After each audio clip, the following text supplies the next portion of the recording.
हम लोग अभी तक पढ़ रहे थे बेटा TIR, टोटल इंटरनल रिफ्लेक्शन, और क्या पढ़ रहे थे बेटा, क्रिटिकल एंगल के बारे में, है ना। तो साहब कुछ एप्लीकेशन है जो कि बोर्ड के लिए बड़ा इंपॉर्टेंट है, मतलब बोर्ड पॉइंट ऑफ व्यू से बेटा आज की क्लासेस कंप्लीटली बोर्ड के लिए डेडिकेटेड है, जिसका कंपटीशन से उतना कोई खास लेना देना नहीं है। कंपटीशन में ये सब चीज़ें नहीं पूछी जाती हैं। बोर्ड पॉइंट ऑफ व्यू से हम लोग क्या कर रहे हैं कि साहब इस पर्टिकुलर पोर्शन को हम लोग ला रहे हैं, है ना। इसमें क्या है कि साहब हम अभी जो भी चीज़ पढ़ाने वाले हैं समझाने वाले हैं, ठीक है। क्योंकि बोर्ड में क्या होगा कि आपको लिखना बड़ा अच्छे से आना चाहिए, ठीक है, कहीं मिस्टेक ना हो, कोई गलती ना हो, है ना।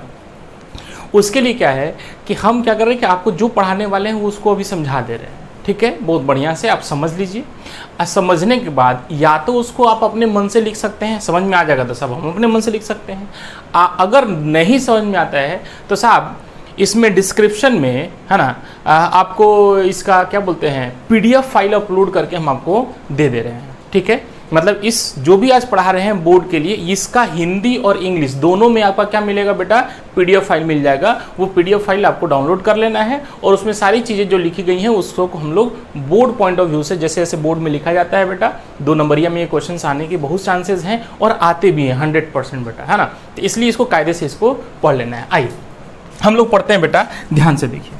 हम लोग पढ़ेंगे बेटा एप्लीकेशन ऑफ TIR। क्या पढ़ने वाले हैं आज, एप्लीकेशन ऑफ TIR। हेडिंग डालेंगे बेटा एप्लीकेशन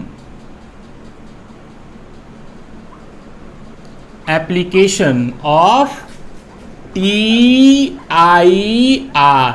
TIR का मतलब समझ में आता है बेटा, टोटल इंटरनल रिफ्लेक्शन। TIR का मतलब टोटल इंटरनल रिफ्लेक्शन होता है बेटा, ठीक है।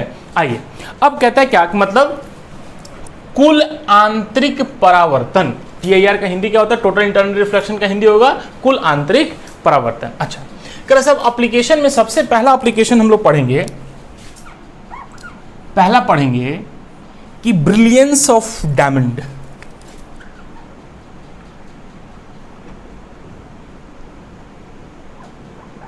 ब्रिलियंस ऑफ डायमंड मतलब आप देखते होंगे बेटा, डायमंड का मतलब होता है हीरा, है ना। तो ब्रिलियंस मतलब आप देखते हैं खूब चमकदार होता है हीरा हमारा, क्या होता है बेटा, खूब शाइनिंग होती है, खूब चमकदार होता है। तो साहब हीरे की चमक का क्या रीज़न है, क्यों चमकदार होता है इतना, तो इसका रीज़न क्या है बेटा। तो साहब देखिए हीरा बेसिकली क्या है कि बहुत मतलब महंगा होता है। हीरा क्या होता है, बहुत ही कॉस्टली होता है। लेकिन जानते हैं सबसे ज़्यादा कॉस्टिंग उसका क्यों ज़्यादा बढ़ जाता है, क्योंकि साहब उसकी मैन्युफैक्चरिंग सबसे ज़्यादा उसकी कॉस्टली पड़ती है, क्योंकि उसमें लेबर कॉस्ट बहुत ज़्यादा पड़ जाता है बेटा, जिसके कारण हीरा हमारा क्या होता है, बहुत ही महंगा हो जाता है। अब है क्या कि हीरा को आप देखते हो कि हीरा को तराशा जाता है। क्या करा जाता है बेटा, तराशा जाता है। मतलब हीरे को एक शेप देने के लिए हम लोग क्या करते हैं, उसको काटना शुरू कर देते हैं। आप देखते हैं कि बहुत सारे लोग होते हैं जो अरब वगैरह कहाँ बाहर में विदेशों में जाते हैं और पूछिएगा साहब किसका काम करते हैं, तो वो बोलेंगे कि हीरा को काटने का काम हम लोग करते हैं, ठीक है। तो वैसे ही बेटा हीरा को काटा जाता है, एक पर्टिकुलर शेप दिया जाता है कि साहब उसमें चमक बढ़े, ठीक है, मतलब उसकी ब्रिलियंसी और बढ़िया हो, अच्छी हो, है ना। कहता है क्या कि वही हम लोग पढ़ते हैं कि साहब जो हीरा इतना चमकदार होता है उसका रीजन क्या है, क्या रीजन है। तो साहब कहता है क्या कि हीरा जो है चमकदार होने का एक ही कारण है और वो है टोटल इंटरनल रिफ्लेक्शन। हीरा क्यों चमकदार होता है बेटा, तो टोटल इंटरनल रिफ्लेक्शन की जो घटना होती है साहब इस हीरे में घटती है, और हीरे में टोटल इंटरनल रिफ्लेक्शन की घटना घटने के कारण ही साहब हीरा हमारा क्या होता है, बहुत ही चमकदार होता है। ऐसा क्यों सर, कैसे टोटल इंटरनल रिफ्लेक्शन उसमें होता है, मतलब कुल आंतरिक परावर्तन उसमें कैसे होता है सर, उसको हम लोग अभी देखेंगे फिजिक्स के अकॉर्डिंग। कहता है क्या कि जो हमारा डायमंड होता है, मतलब लैंग्वेज में सब लिखवाया, लैंग्वेज में सब लिख दिया है बेटा, है ना, उसको आप देख लीजिएगा PDF से, हम बस समझा रहे हैं यहाँ पे। जो रिफ्रैक्टिव इंडेक्स ऑफ डायमंड, जो डायमंड का बेसिकली देख बेटा होता है, जो डायमंड का रिफ्रैक्टिव इंडेक्स होता है, ये वैल्यू याद रखना है। कभी कई बार साहब बोर्ड में यही वैल्यू ही पूछ देता है। तो इसका रिफ्रैक्टिव इंडेक्स होता है 2.42। रिफ्रैक्टिव इंडेक्स क्या होता है, 2.42। ये किसके लिए है बेटा, तो साहब से देखो, आप देखो बेटा, जो रिफ्रैक्टिव इंडेक्स हम लोग लिखते हैं तो वो बेसिकली 2 पर्टिकुलर मीडियम के लिए एक रिफ्रैक्टिव इंडेक्स होती है। मतलब ये जो refractive index of the diamond लिखा जा रहा है 2.42 ये किसके लिए? तो एयर डायमंड इंटरफेस के लिए। किसके लिए बेटा? ये एयर डायमंड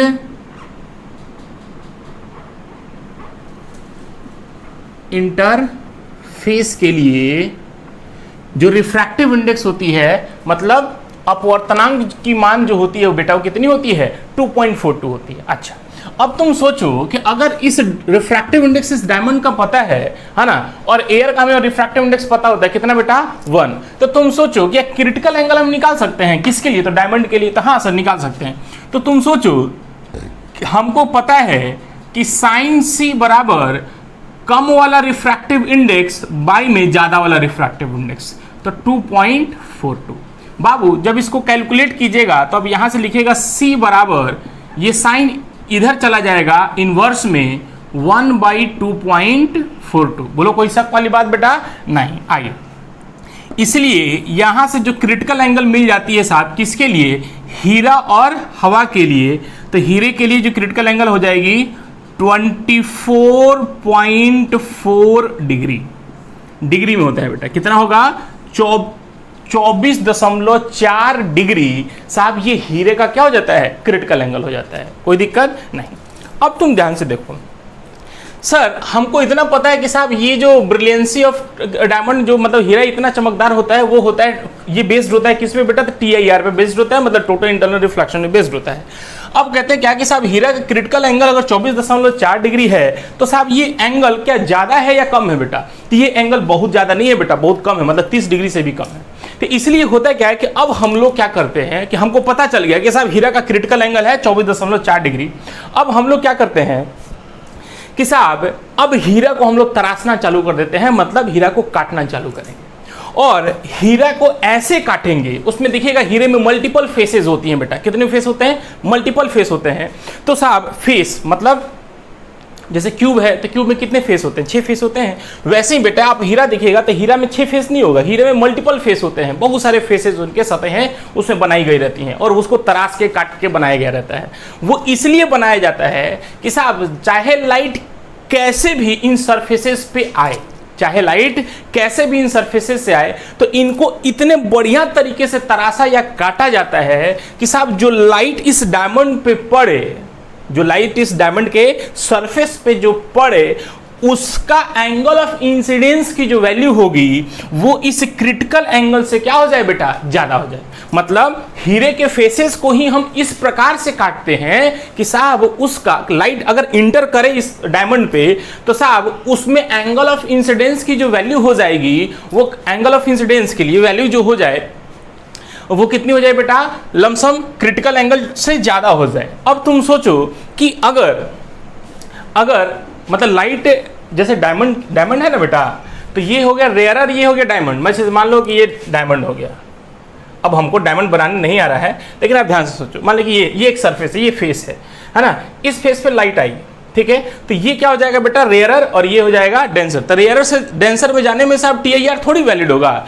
अब मान लो कि ये लाइट तो ऐसे इंटर कर गई, ये जैसे भी मतलब रेयर से डेंसर जाएगा तो नॉर्मल की ओर बेंड कर जाएगा, है ना। मान लो कैसे ये ऐसे बेंड कर गई, ऐसे इस सरफेस पे पड़ी।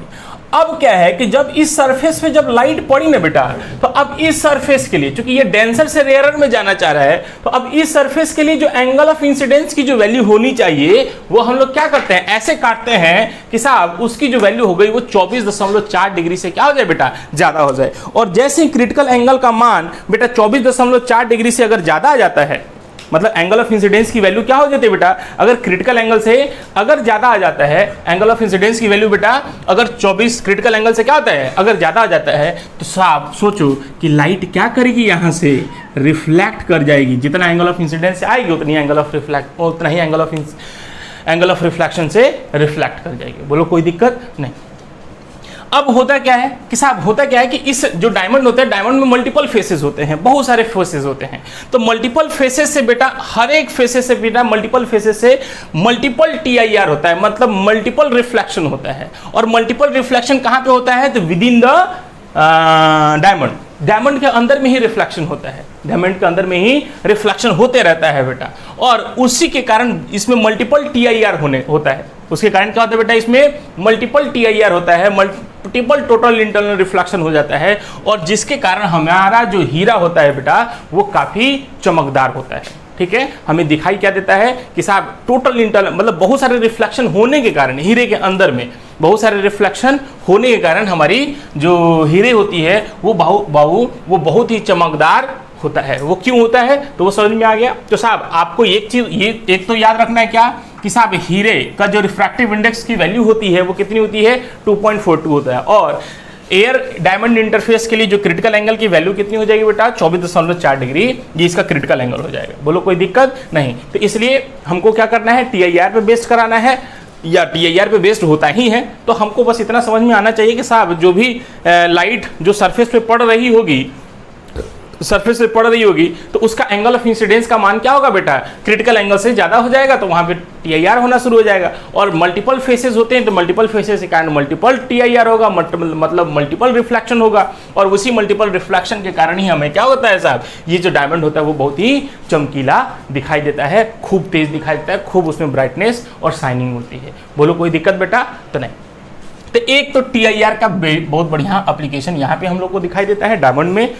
आइए, तो ये दोनों वैल्यूज भी हम लोग को क्या करना है बेटा, याद रखना है। एक नंबर में ये पूछ देता है कि साहब हीरे का अपवर्तनांक कितना होता है, या हीरे के लिए डायमंड एयर इंटरफेस के लिए है ना क्रिटिकल एंगल मतलब क्रांतिक कोण का मान कितना होगा, तो साहब 24.4 डिग्री होता है ना। कोई लोग इसको 25 डिग्री भी बोल जाते हैं, है ना, तो घबराना नहीं है बेटा, एग्जैक्टली थोड़ा सा अगर आपको अच्छे से बताया जाए तो 24.4 डिग्री ही होगा।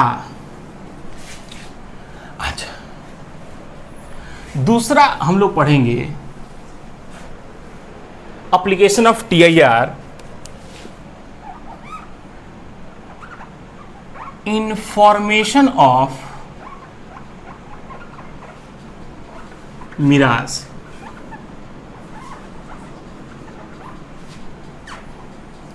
मृग मरीच ऐसे बोलते हैं, ठीक है। तो कहते हैं क्या, मिराज के फॉर्मेशन में TIR का यूज होता है, ये बड़ा अच्छा है बेटा, है ना।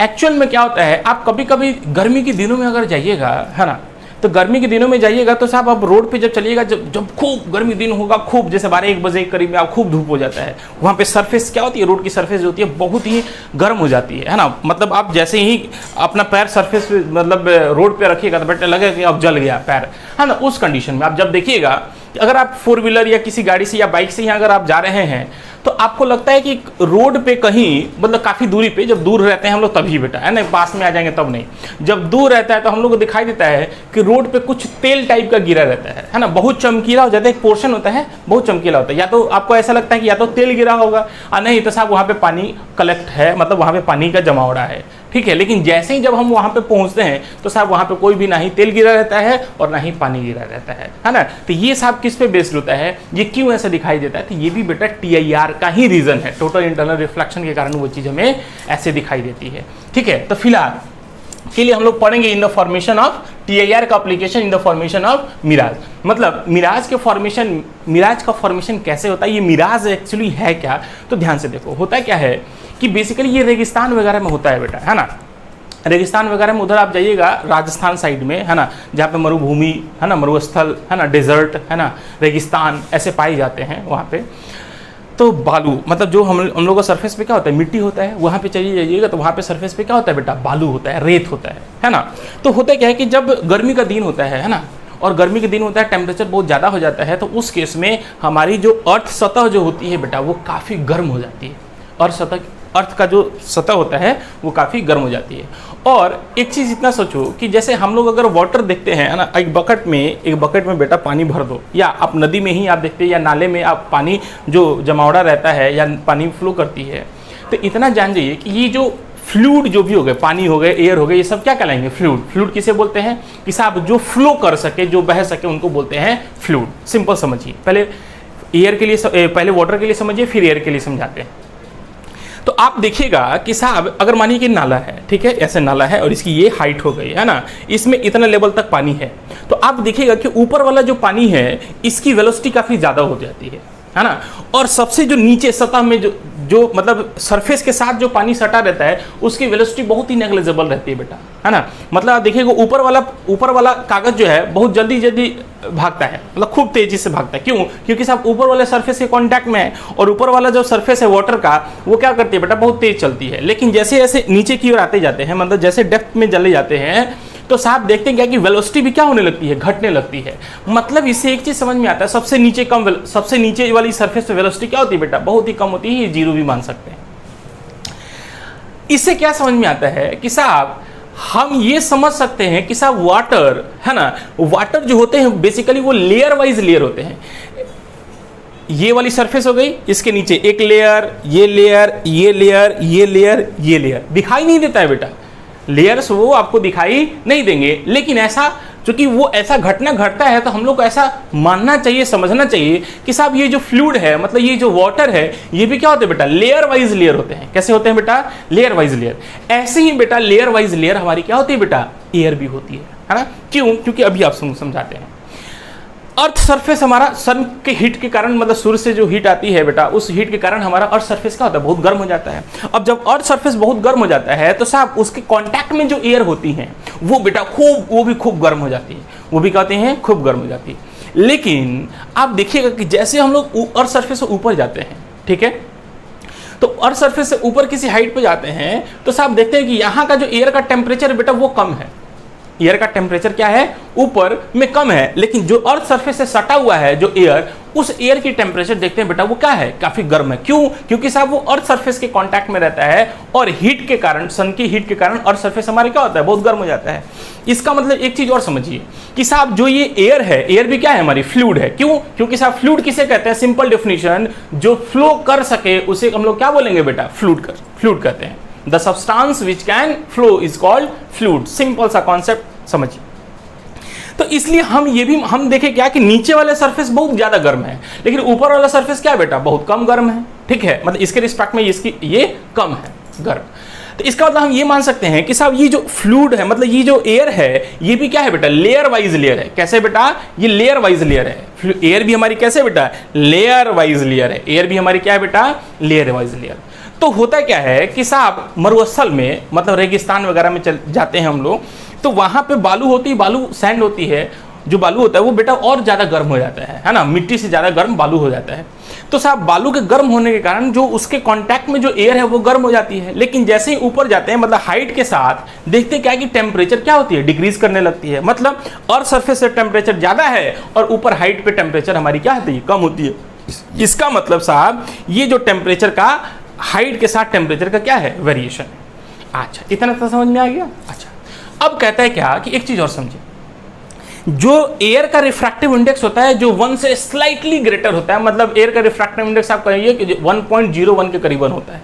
ठीक है, तो ये जो रिफ्रैक्टिव इंडेक्स है बेटा, एक्चुअल में ये जो रिफ्रैक्टिव इंडेक्स है वो टेम्परेचर पे बेस्ड होता है। एक्चुअल में जो रिफ्रैक्टिव इंडेक्स होता है वो टेम्परेचर पे बेस्ड होता है, टेम्परेचर पे डिपेंड करता है। मतलब यहां पे लिख रहे हैं रिफ्रैक्टिव इंडेक्स,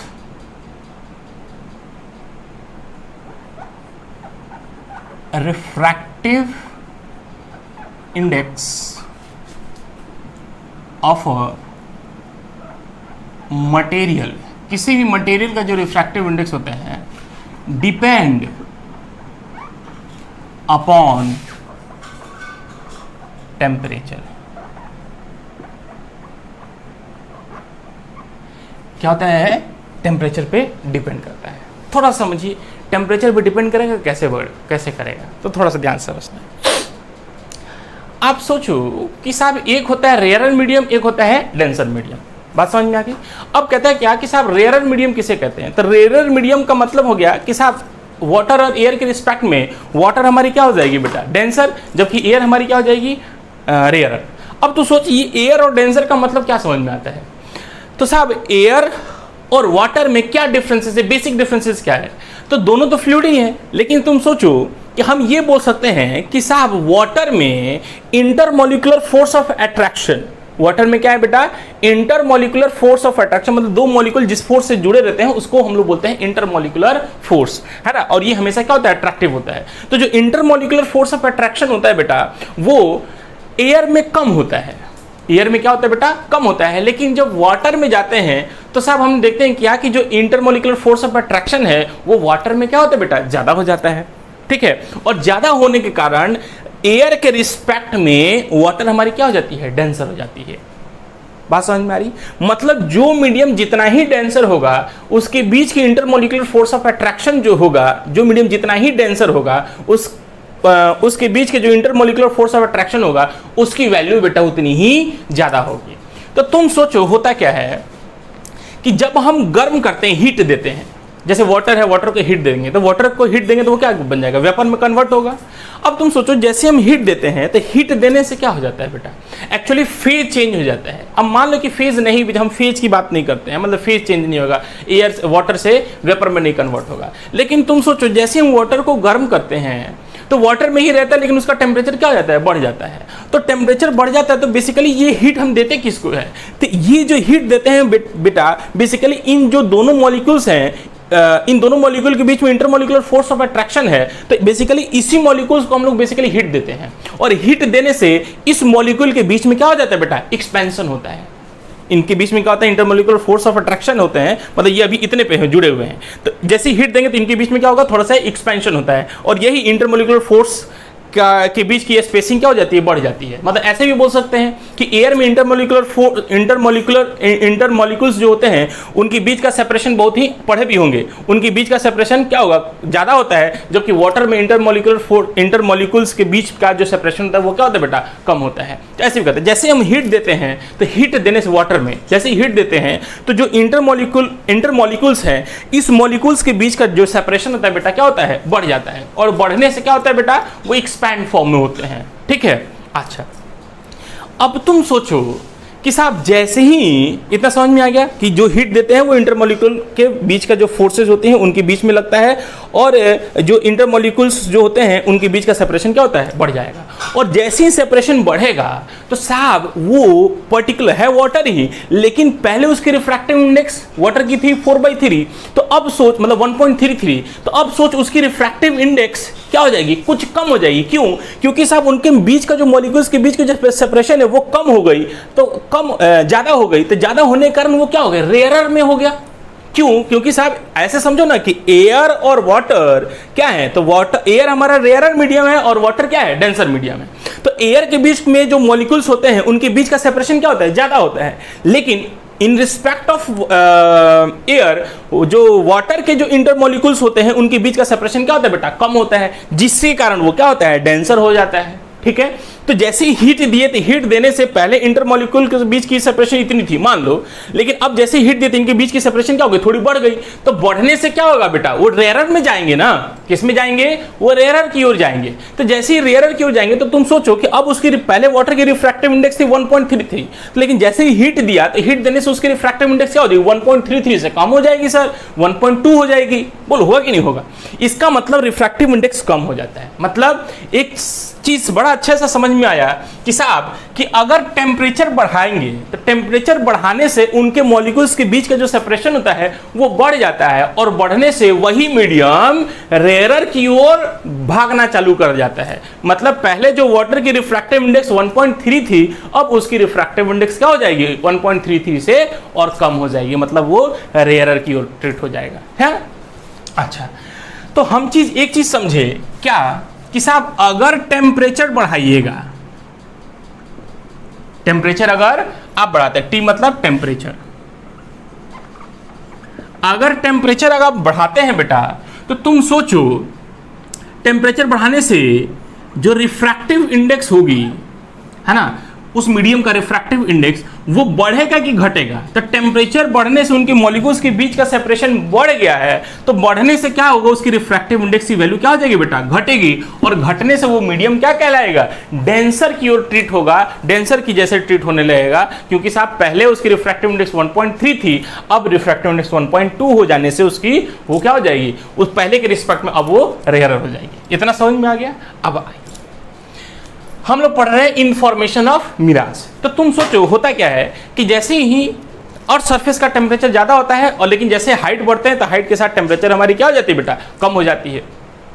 तो इसका मतलब कि साहब नीचे जो एयर के मॉलिक्यूल्स के बीच के जो सेपरेशन होगा वो क्या होगा बेटा, कम होगा।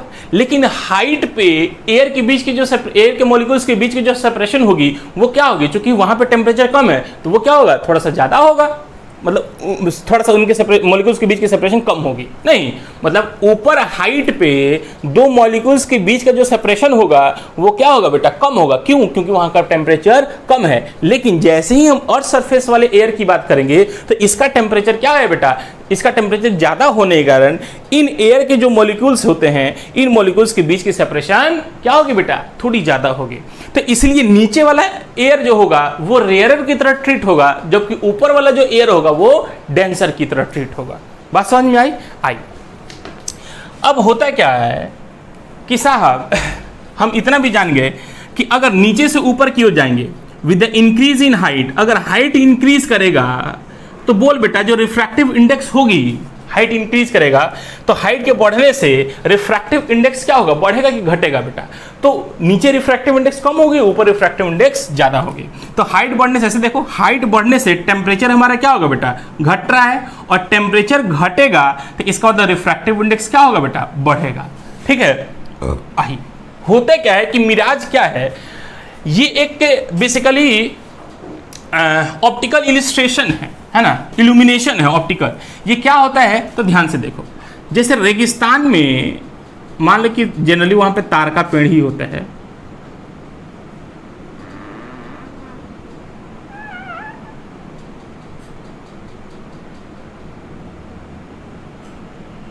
समझने का प्रयास करेंगे।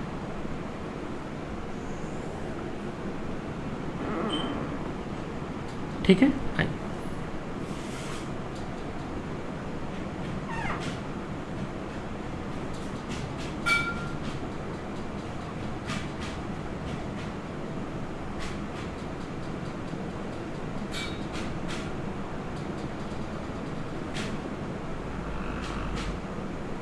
ठीक है। आइए होता क्या है कि बेसिकली रेगिस्तान में जो लोग होते हैं बेटा वो ऊंट पे चलते हैं। किस पे चलते हैं, ऊंट पे चलते हैं। तो होता क्या है कि ऊंट पे चलने वाला जो आदमी होता है वो काफी दूर वाले, अपने से काफी दूर डिस्टेंस पे, काफी दूरी पे एक उसको अगर कोई पेड़ दिखाई देता है, जैसे मान ले कि यहाँ पे वो ऊंट पे एक आदमी सवार है। ठीक है। अब कैसे बनाए ऊंट, ठीक है, इसको बनाने की वैसे कोई ज़रूरत नहीं है, लेकिन हम आपको समझा देते हैं। ठीक है,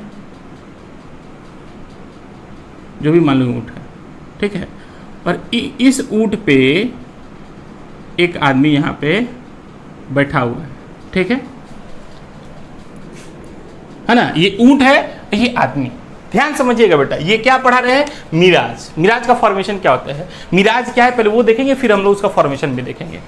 तो ये आदमी मानने के बहुत प्यासा है, क्या है बेटा, बहुत प्यासा है। तो इसको काफी दूरी पे एक पेड़ दिखाई दिया, तो पेड़ तो दिखाई देगा, तो काफी दूरी पे एक पेड़ दिखाई दिया। तो पेड़ दिखाई देने से काफी जो दूर, काफी दूरी पे, पास में नहीं, काफी दूरी पे है, तो ये पेड़ दिखाई देने से वो पेड़ उसको ऐसे दिखाई देता है साहब, वो पेड़ उसको ऐसे दिखाई देता है। पेड़ कैसे दिखाई देता है बेटा इस आदमी को, ऐसे।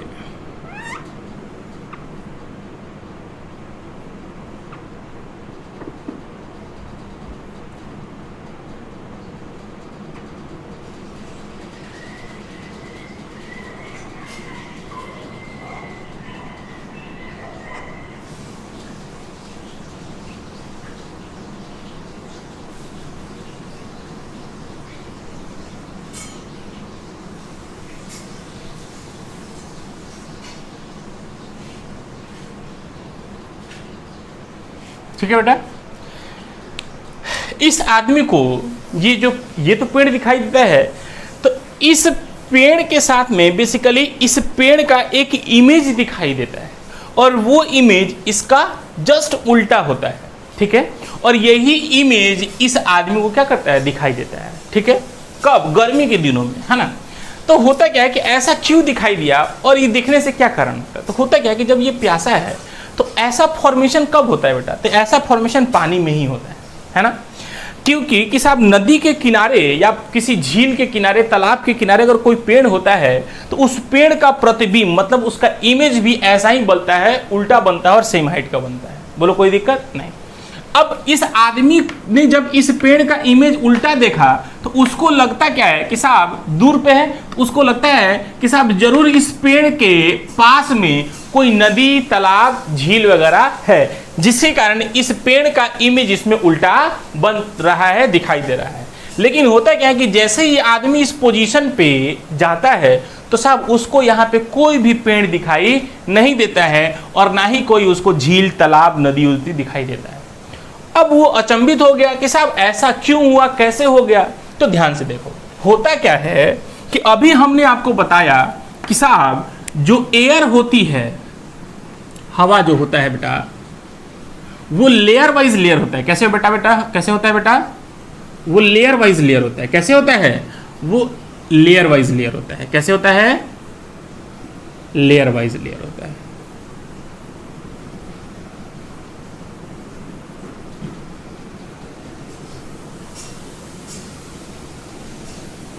कैसे होता है बेटा? ये लेयर वाइज लेयर होता है। अब तुम सोचो कि यहां पे जो एयर है ये क्या है? वेरी हॉट है, बहुत गर्म है, वेरी हॉट, बहुत गर्म है, यहां का टेम्परेचर बहुत ज्यादा होगा। लेकिन सोचो कि यहां पे जो हवा है, यहां पे जो हवा है वो भी गर्म होगा, 100% गर्म होगा, लेकिन वो क्या है? इसके रिस्पेक्ट में कम गर्म होगा, तो इसको बोलेंगे लेस हॉट, कम गर्म होगा। और जब यहां पे टेम्परेचर कम है और यहां पे टेम्परेचर ज्यादा है तो तुम सोचो कि इस पॉइंट का जो रिफ्रैक्टिव इंडेक्स होगा इस पॉइंट के रिस्पेक्ट में ज्यादा होगा कि कम होगा? तो साहब हवा का टेम्परेचर यहाँ पे कम है, तो अगर टेम्परेचर कम होगा तो रिफ्रैक्टिव इंडेक्स क्या होगा बेटा? ज्यादा होगा। तो यहाँ पे रिफ्रैक्टिव इंडेक्स ज्यादा होगा, जबकि यहाँ पे ऊपर से नीचे आएगा तो यहाँ पे टेम्परेचर ज्यादा होने के कारण ऊपर से नीचे आने पे रिफ्रैक्टिव इंडेक्स की वैल्यू क्या होगी बेटा? घटेगी। मतलब ये वाला ऐसे नीचे, ऊपर से नीचे आएगा तो साहब ये बेसिकली डेंसर से रेयरर की ओर ट्रीट होगा। कैसे आएगा बेटा? डेंसर से रेयरर की ओर ट्रीट होगा। अब तो ध्यान से देख बेटा, मान लो कि ये हमने एक पॉइंट माना, इस पॉइंट का नाम दे दिया O, इस पॉइंट का नाम क्या दे दिया? O। अब तुम सोच कि साहब इस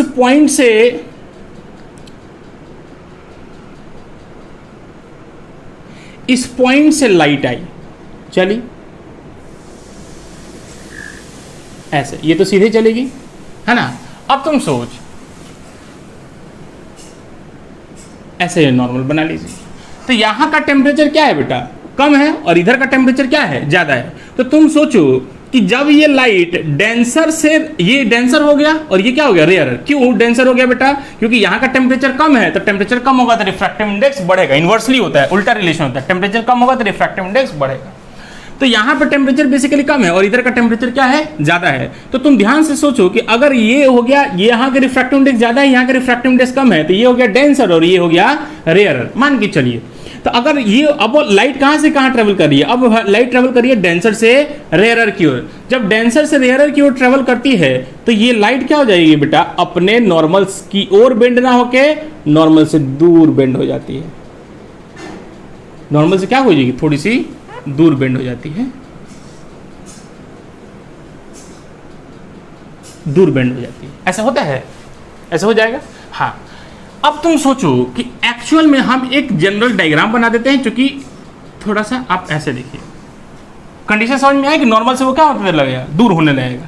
तो साहब बेसिकली जो लाइट होती है वो ऐसे कुछ ट्रेवल करती है,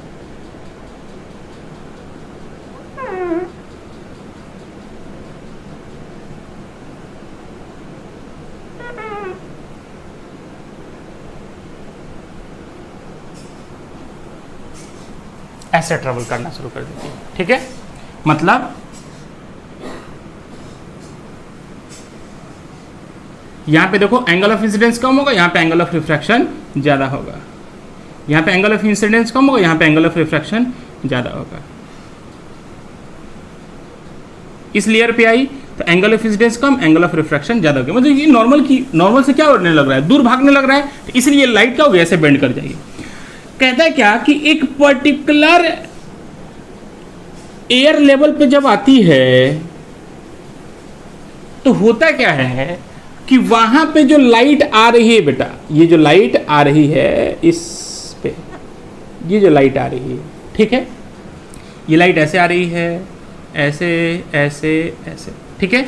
ये जो लाइट आ रही है इसका जो एंगल ऑफ इंसिडेंस होता है वो बेसिकली क्रिटिकल एंगल से ज्यादा हो जाता है। क्या होता है बेटा, ये एंगल ऑफ इंसिडेंस बेसिकली इस पर्टिकुलर मीडियम के लिए क्रिटिकल एंगल से क्या होता है बेटा, ज्यादा हो जाता है। और जैसे ही क्रिटिकल एंगल से ज्यादा हो जाता है तो रेयरर, डेंसर से रेयरर में ना आ रही है, तो डेंसर से रेयरर में आने के कारण जितने एंगल से आएगी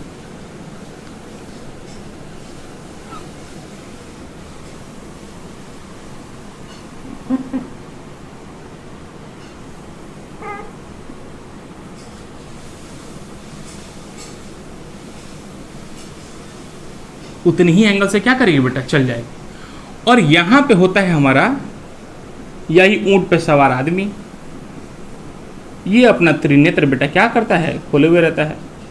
तो इसको ये आंख पे ये जो लाइट आती है ये बेसिकली इसकी आंखों पे गिरी, तो इसको लगा कि ये लाइट बेसिकली आ कहां से रही है। तो अगर आ कहां से रही है उसको अगर देखिएगा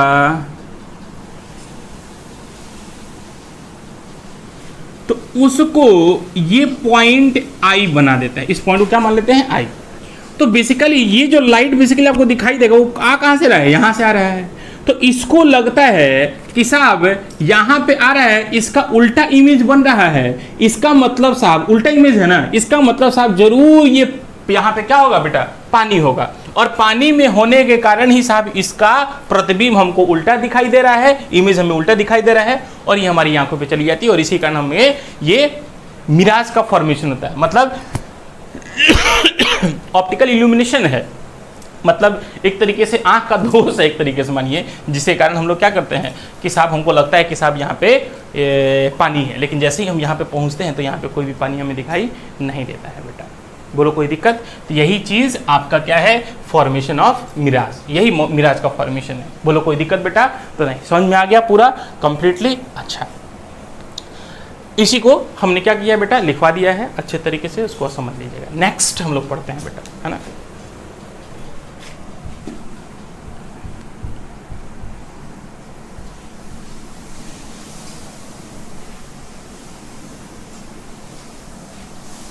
आपको ऑप्टिकल फाइबर के बारे में बताया था, क्या बताया था बेटा, ऑप्टिकल फाइबर के बारे में पढ़ाया था, उस पर एक न्यूमेरिकल हम लोग किए थे, है ना, ऑप्टिकल फाइबर पे, है ना। आइए देखते हैं next, application of TIR in optical fibre.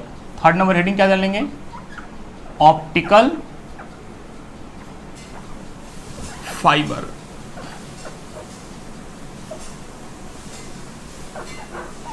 Optical fibre में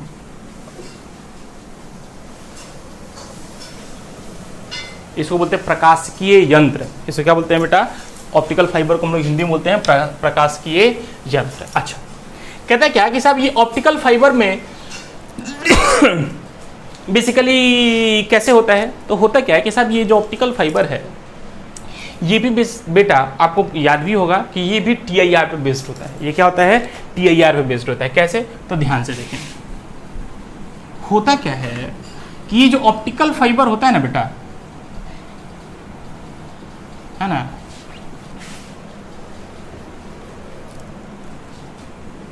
ये कुछ ऐसे, मतलब कि ऐसे दिखाया जाता है।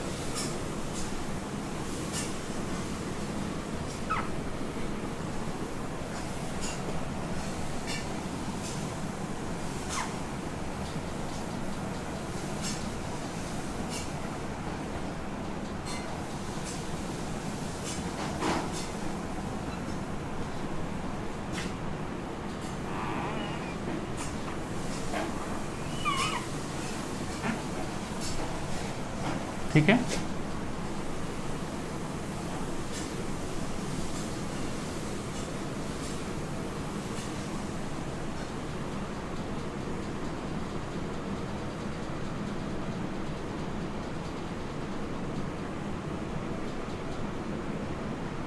ठीक है।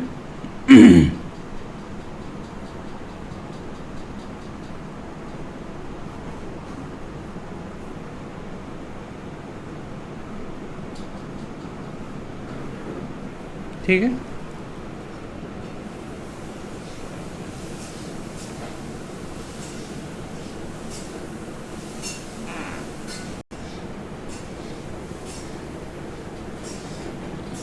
ठीक है, आइए अब देखिए बेटा, कहता है क्या कि ये एक ट्यूब है। ये क्या है बेटा? एक ट्यूब है। और इस ट्यूब को, ये ट्यूब बना होता है या तो ग्लास से बना होगा, ठीक है, और नहीं तो इसको बोलते हैं, एक और मटेरियल होता है क्वार्ट्ज। क्वार्ट्ज, QUARTZ, है ना। कहते हैं क्या कि ये एक ट्यूब है जिसको हम लोग बोलते हैं, ट्यूब बोलो या हिंदी में उसको बोलेंगे नली, है ना। ये एक ट्यूब है और ये ट्यूब बेसिकली बना हुआ होता है, बहुत लंबा होता है और सब बहुत ही फाइन मटेरियल बना, मतलब बहुत फाइन मटेरियल होता है। किसका? तो ग्लास या क्वार्ट्ज का, है ना। बहुत मतलब एकदम अच्छा क्वालिटी का ग्लास या क्वार्ट्ज का हम लोग फाइबर लिया करते हैं इसमें। अब होता क्या है कि सर ये तो ठीक है, इसमें ग्लास होता है या ग्लास होगा या क्वार्ट्ज होगा, जो कि बहुत अच्छे क्वालिटी का होता है। अब ध्यान से देखो, कहते हैं कि इसके ऊपर एक इन्वेलप होता है, मतलब ये वाला जो देख रहे हैं ये एक इन्वेलप है। ये क्या है बेटा? एक इन्वेलप है ना। जैसे आप देखते हैं वायर होता है, अंदर में कॉपर होता है और उसके ऊपर प्लास्टिक का इन्वेलप होता है बेटा, है ना, प्लास्टिक का। वैसे ही बेटा इसके ऊपर क्या होता है? एक इन्वेलप होता है, ठीक है। और ये इन्वेलप जो है ये एक तरीके से RARER, रेयरर मीडियम का काम करता है। किसका काम करता है बेटा? Rarer medium. और ये भी रेयरर मीडियम होगा। और ये वाला जो फाइबर है, ये वाला जो फाइबर है, ये आपको डेंसर जो फाइबर किससे बना होता है? ग्लास या क्वार्ट्ज से। ये बेसिकली डेंसर मीडियम की तरह बिहेव करता है। क्यों ऐसा करता है? क्योंकि साहब ये जो ग्लास है या ग्लास है या क्वार्ट्ज लेते हैं तो ग्लास का बेसिकली आपका रिफ्रैक्टिव इंडेक्स कितना था? 1.5। तो साहब ये अंदर वाला जो मटेरियल होता है, अंदर वाले जो ट्यूब होते हैं, मतलब ये जो फाइबर होता है ना, इस फाइबर का रिफ्रैक्टिव इंडेक्स जो हम लोग लेते हैं वो करीब करीब होता है 1.5 to 1.7। इसका रिफ्रैक्टिव इंडेक्स कितना होता है बेटा? 1.5 to 1.7 होता है, ठीक है। और लेकिन बाहर वाली जो इन्वेलप होती है उसकी जो रिफ्रैक्टिव इंडेक्स जो हम लोग लेते हैं बेटा, उसके रिफ्रैक्टिव इंडेक्स होता है करीबन 1.48। और ये जो रिफ्रैक्टिव इंडेक्स होता है बेटा अंदर वाले मीडियम से क्या होता है? इसकी रिफ्रैक्टिव इंडेक्स कम होती है। इसलिए ये जो फाइबर है अंदर वाला, ये जो फाइबर, इसको बोलते हैं फाइबर, ठीक है, ठीक है, या ट्यूब आपको बोलो, ये ट्यूब जो है ग्लास या क्वार्ट्ज के फाइबर से बना होता है। तो ये जो ट्यूब है ये बेसिकली एक तरीके से डेंसर मीडियम कहलाएगा। और इसका जो इन्वेलप है, इन्वेलप की रिफ्रैक्टिव इंडेक्स क्या होती है? कम होती है, जिससे कारण ये रेयर मीडियम की तरह ट्रीट होगा। अब होता क्या है कि साहब मान लो कि इधर से कोई प्रकाश इंटर करी इस फाइबर में, प्रकाश इंटर करी इस फाइबर में, तो हुआ क्या कि साहब ये जो लाइट है इस सरफेस पे पड़ी, अंदर वाले सरफेस पे। अब ये क्या करती है कि साहब जितना एंगल ऑफ इंसिडेंस होगा, इसका जो एंगल ऑफ इंसिडेंस होगा वह बेसिकली क्रिटिकल एंगल से क्या होगा बेटा? ज्यादा हो जाता है। ऐसा डालते हैं कि साहब इसका जो इस सरफेस पे जो एंगल ऑफ इंसिडेंस होना चाहिए वो क्या होगा बेटा? क्रिटिकल एंगल से ज्यादा होगा। तो मतलब ये जो लाइट रे आ रही है, ये कौन सी आ रही है? ये क्या आ रही है बेटा? लाइट रे। ये क्या आ रही है? लाइट रे इधर से इंटर कर रही है, इस ट्यूब में इंटर कर रही है ना। तो जैसे ही इंटर करेगी तो जैसे ही इस सरफेस पे टकराएगी तो टकराने पे इसका एंगल ऑफ इंसिडेंस ऐसे करेंगे कि एंगल ऑफ इंसिडेंस इसकी क्रिटिकल एंगल से क्या होता है बेटा? ज्यादा हो जाए। और जैसे ही क्रिटिकल एंगल से ज्यादा हो जाएगा तो साहब वही कोण बना के ये क्या करेगा बेटा? रिफ्लेक्ट भी कर जाएगा, ठीक है। फिर से यहां पे आएगा, ये फिर से TIR होगा, फिर यहां से यहां चला, फिर TIR करा, फिर यहां से यहां चला TIR करके, फिर यहां से यहां चला TIR करके, फिर यहां से यहां चला TIR करके, फिर यहां से यहां चला TIR करके, और ये फिर लाइट ऐसे निकल जाती है। मतलब जो लाइट है बेसिकली एक इंड से दूसरे इंड तक ट्रेवल कर जाती है। किसके कारण बेटा? तो TIR के कारण। With the help of TIR, मतलब TIR के कारण ये जो लाइट है एक इंड से दूसरे इंड तक चली जाती है। तो यही जो हमारा ऑप्टिकल फाइबर होता है वो बेसिकली किस पे बेस्ड होता है? TIR पे बेस्ड होता है। कैसे बेस्ड होता है? तो अंदर में एक ट्यूब होती है जो कि काफी लंबी होती है बेटा, और वो tube very fine fibre of glass या क्वार्ट्ज से बना हुआ होता है, ठीक है, और जिसकी रिफ्रैक्टिव इंडेक्स करीबन 1.5 से 1.7 के बीच में होता है।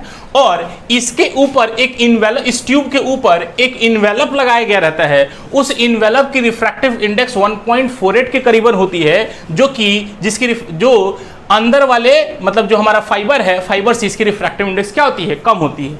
कम होने के कारण जो अंदर का ट्यूब है वो डेंसर मीडियम की तरह बिहेव करेगा, जबकि बाहर वाला जो ट्यूब है वो या जो इन्वेलप है वो हमारा रेयर मीडियम की तरह बिहेव करेगा।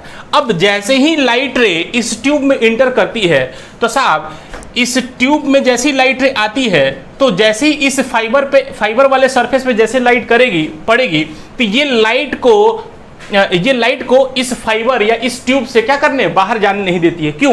क्योंकि साहब यहाँ पे जो लाइट आती है उसका जो एंगल ऑफ इंसिडेंस की जो वैल्यू होती है वो बेसिकली क्रिटिकल एंगल से क्या किया जाता है? क्रिटिकल एंगल से ज्यादा होता है। और क्रिटिकल एंगल से ज्यादा होने के कारण इस लाइट क्या होती है? इस ट्यूब में मल्टीपल TIR करता है, मल्टीपल रिफ्लेक्शन होता है लाइट का, और मल्टीपल रिफ्लेक्शन होने के कारण साहब लाइट एक इंड से दूसरे इंड तक चली जाती है, ठीक है, और बिना किसी लॉस का, ठीक है, जिसके कारण और इसी को हम लोग क्या बोलते हैं? कॉन्सेप्ट ऑफ फाइबर ऑप्टिक्स, इसी को बोलते हैं ऑप्टिकल फाइबर बोलते हैं। और कहते हैं क्या कि ध्यान से देख, इसका हम लोग इसके बारे में अगर थोड़ा सा देखिएगा तो कहते हैं क्या कि इसका जो डायमीटर होता है, किसका? याद रखिएगा बेटा, जो ऑप्टिकल फाइबर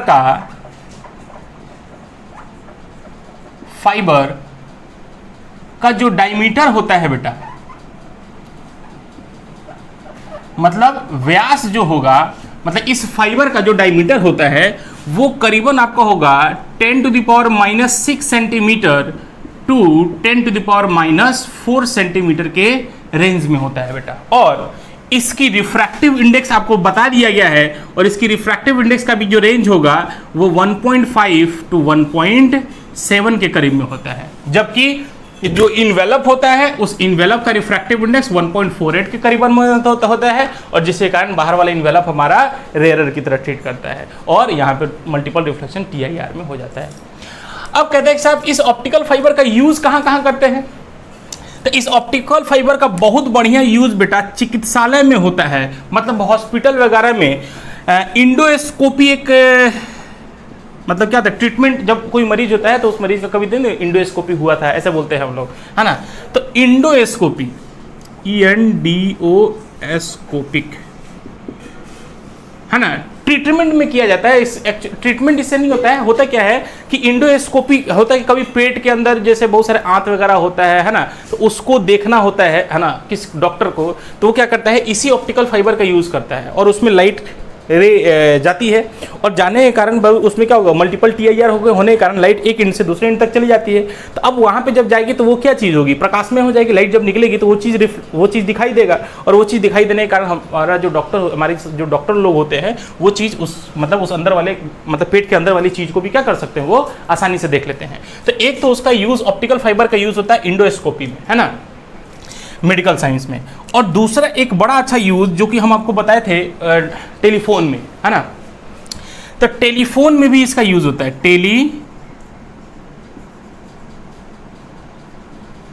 टेलीफोन में भी इसका यूज होता है। किस में? तो सिग्नल ट्रांसमिशन में, मतलब टेलीफोन में भी इसका यूज होता है बेटा। कहाँ पे? तो सिग्नल ट्रांसमिशन में, मतलब सिग्नल को एक जगह से दूसरी जगह तक भेजना होता है तो साहब हम हमेशा ऑप्टिकल फाइबर का ही यूज करते हैं। क्यों? क्योंकि साहब इसमें लॉसेज हमारी क्या होती है बेटा? ट्रांसमिशन में बहुत कम होता है। और जहाँ पे जैसे कॉपर वगैरह होता है तो कॉपर वगैरह में ट्रांसमिशन का लॉस बहुत ज़्यादा होता है, और एक बार में कॉपर वगैरह वायर लीजिएगा तो एक बार में एक ही सिग्नल वहाँ से चल सकती है, मतलब एक वायर में एक ही सिग्नल चली जा सकती है। लेकिन साहब इस ऑप्टिकल फाइबर में बहुत सारे सिग्नल एक साथ जा सकते हैं, ठीक है, ये इसका खासियत होता है। ऑप्टिकल फाइबर में बहुत सारे सिग्नल एक साथ चल सकते हैं और बिना किसी लॉसेस के। बात समझ में आ गई बेटा? हाँ, तो यही हमारा क्या था बेटा, एप्लीकेशन ऑफ टीआईआर, जिसमें हम लोग इन तीनों केसेस के बारे में हम लोग थोड़ा थोड़ा जान गए हैं। और इसका पीडीएफ फाइल आपको क्या कर रहे हैं कि इसे आप अपलोड कर दे रहे हैं। उस पीडीएफ फाइल से आपको क्या बना लेना है, फेयर बना लेना है और उसको पढ़ जाना है बेटा। क्यों? क्योंकि साहब ये क्वेश्चन जो है बड़ा इंपॉर्टेंट होती है बोर्ड के एग्जामिनेशन के लिए। तो आज का जो लेक्चर था कंप्लीटली बोर्ड के लिए था। और हम लोग कल से पढ़ेंगे बेटा ये प्रिज्म से रिफ्रैक्शन, प्रिज्म पढ़ेंगे, मतलब क्या पढ़ेंगे कल से, प्रिज्म पढ़ेंगे। ठीक है, okay, thank you, bye bye.